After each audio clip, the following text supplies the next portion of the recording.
ఈరోజు మన క్లినిక్ ఒక క్లయింట్ వచ్చారు. వాళ్ళు వచ్చేసి మనకు rechargeable hearing aids 1 year back తీసుకున్నారనమాట. సో 1 ఇయర్ బ్యాక్ తీసుకొని సడెన్‌గా నిన్న నైట్ నుంచి వర్క్ చేయట్లేదు అని చెప్పేసి వాళ్ళు పానిక్ అయిపోయి సో మార్నింగే మన క్లినిక్ విజిట్ అయ్యారు. హీరింగ్ ఎయిడ్స్ నాట్ వర్కింగ్ అని చెప్పేసి. సో నేను దాన్ని అబ్జర్వ్ చేసి చూస్తే ఫస్ట్ సో ఏదైతే టిప్ ఉందో ఇక్కడంతా వ్యాక్స్‌తోని బ్లాక్ అయిపోయింది. సో వ్యాక్స్‌తో బ్లాక్ అయిపోయింది. ఇది మనం తీసి ఇది జస్ట్ మామూలుగా వాష్ చేపిచ్చాను.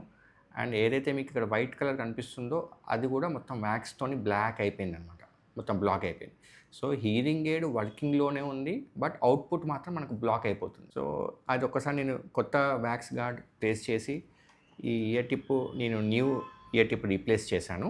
మీ దగ్గర పాతది ఉంది అంటే దాన్ని మనం మామూలుగా సోప్ వాటర్‌తో ఇది మొత్తం క్లీన్ చేసుకొని మొత్తం డ్రై అయిపోయాక మళ్ళీ మనం ఇది రీప్లేస్ చేసుకుంటే ఆ హీరింగ్ ఎయిడ్ అనేది మళ్ళీ వర్కింగ్ కండిషన్‌లోకి వచ్చేసిందనమాట. సో ఇటువంటి చిన్న చిన్న ప్రాబ్లమ్స్ వచ్చేసి ఏంటి అంటే మీరు అది ఇంటి దగ్గరే ట్రబుల్ షూట్ చేసుకోవాలి. అంటే బిఫోర్ రీచింగ్ క్లినిక్ మీరు ఒకసారి ఇంటి దగ్గరే ఈ ప్రాబ్లమ్స్ రెక్టిఫై చేసుకున్నారనుకోండి, మీరు దానికి అంటే హీరింగ్ ఎయిడ్ వర్క్ చేయట్లేదు అని మీరు పానిక్ కావాల్సిన అవసరం లేదు.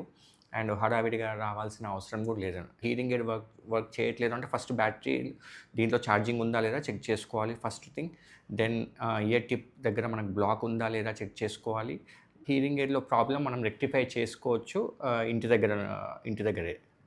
సో ఇట్లాంటివి చిన్న చిన్నవి అనేది మీరు కంపల్సరీ మీరు నేర్చుకోవాలి హీరింగ్ ఎయిడ్ తీసుకున్న ప్రతి ఒక్కరు. సో ఇది ఇప్పుడు వర్కింగ్ కండిషన్‌లోనే ఉంది. సో ఇది మనకందరికీ యూజ్ అవుతది అని చెప్పేసి మనం ఈ వీడియో చేయడం జరిగింది.